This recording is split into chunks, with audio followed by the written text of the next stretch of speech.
Hey guys, so last weekend I had the pleasure of going to the Sacramento, it's the Healthy Taste of Sacramento. Chef AJ puts on the Healthy Taste of many different locations all over California, and this was only the second time that it was in Sacramento. Last year we weren't able to go because I think we were somewhere the weekend that it happened, so we couldn't go. But this year was amazing. There was quite a few really wonderful keynote speakers. The main keynote speaker was Dr. McDougall, and he had an amazing message, really, really great to listen to. He was really funny. I have been on his newsletter for quite some time. So if you go to the McDougall website and subscribe to his newsletter, the information that he sends out, there's lots and lots of times where they have a summit where they have physicians there, and they'll actually post videos from those physicians. It was really cool. So I really am a fan of that newsletter. I really like it. And then, so he was there. Dr. Doug Lyle was there. I'll show you the flyer. So this was...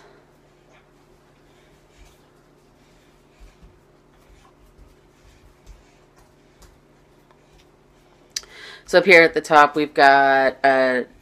McDougall. He was one of the keynote speakers. Dr. Doug Lyle, who was also one of the keynote speakers. He's the psychologist. Dr. Richard Oppenlander, who was the one that I actually got the interview with. Dr. Linda Middlesworth, who is vegan royalty here in Sacramento. She runs so many classes. Chef AJ, who many of you might know from her book Unprocessed, and she has unprocessed.com, which has tons and tons of recipes. And then Chef Ramses Bravo is the head chef at True North Medical Center.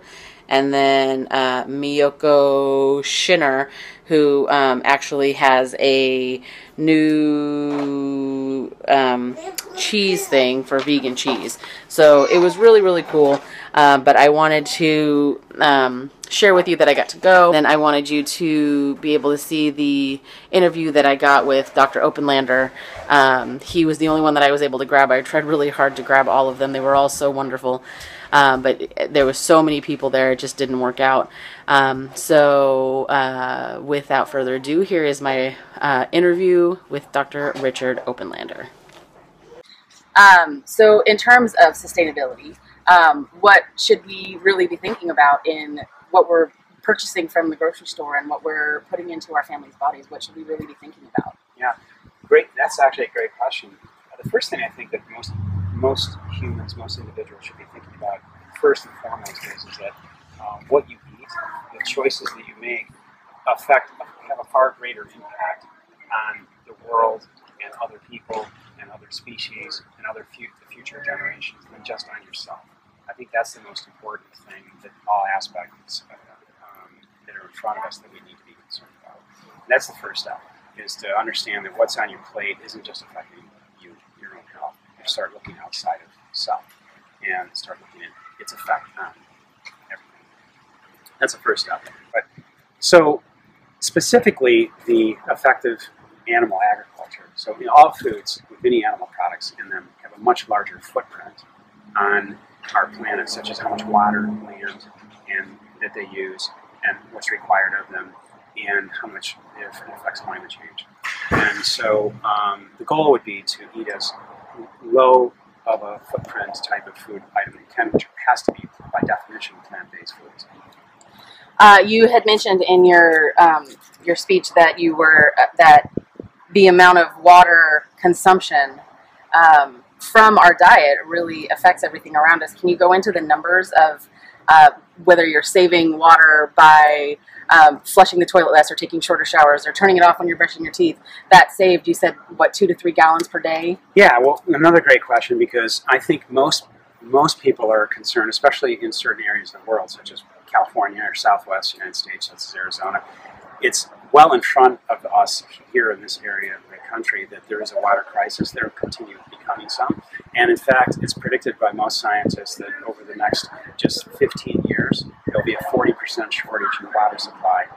And that's over the world in general. And so we have to be really cognizant of where our water is going. And most people don't know that one of the largest consumptive factors, or where water is going, is actually to produce animal products, to produce cheese and milk, dairy products, to produce beef, as well as any type of animal product carries with it a much larger water footprint than plant-based foods. For instance, for instance, most of the activities that are being promoted by our government and institutions to help reduce, to give us suggestions to reduce our water footprint, are basically the simple ones, such as, like you mentioned, such as flushing, reduce the amount of flushings that you do each day, or have a low flow toilet, and less water for your toothbrushing, things like that. But those typically, will save about between 1 and 3 gallons per act per day, when in fact, if you eliminated meat and dairy from your diet, you'd save over 1,000 gallons in one day. And so you can multiply that out and extrapolate it out times the 318 million people in our country and see it make a huge difference. And we're going to need to know this. And then one last question, which I am very, very passionate about, which is world hunger. And I have talked to my family and friends about the grain and everything that goes to feed the animals that we are choosing to eat, instead of taking care of everybody, all the humans globally.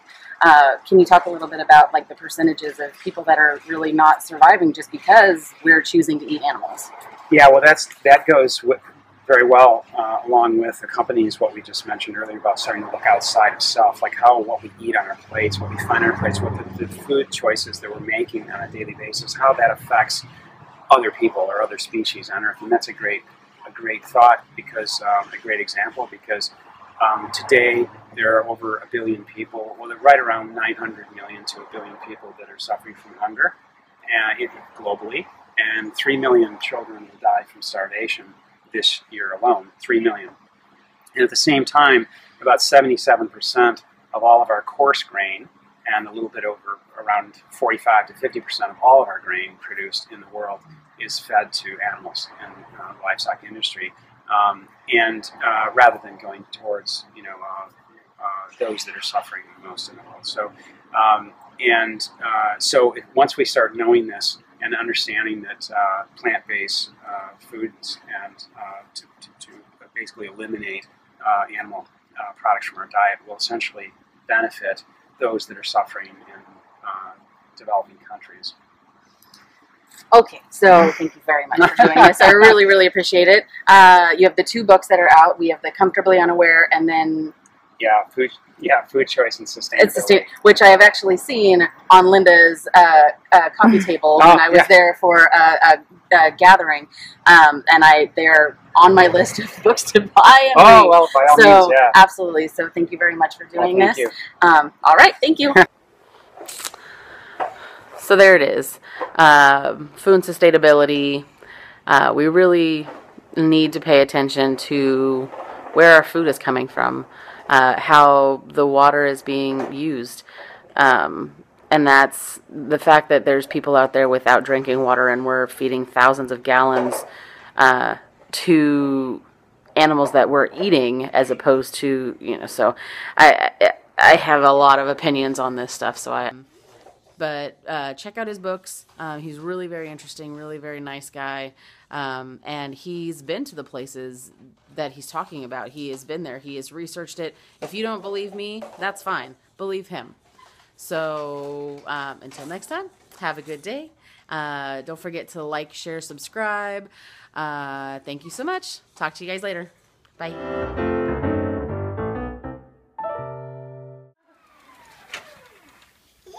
Yay! High five.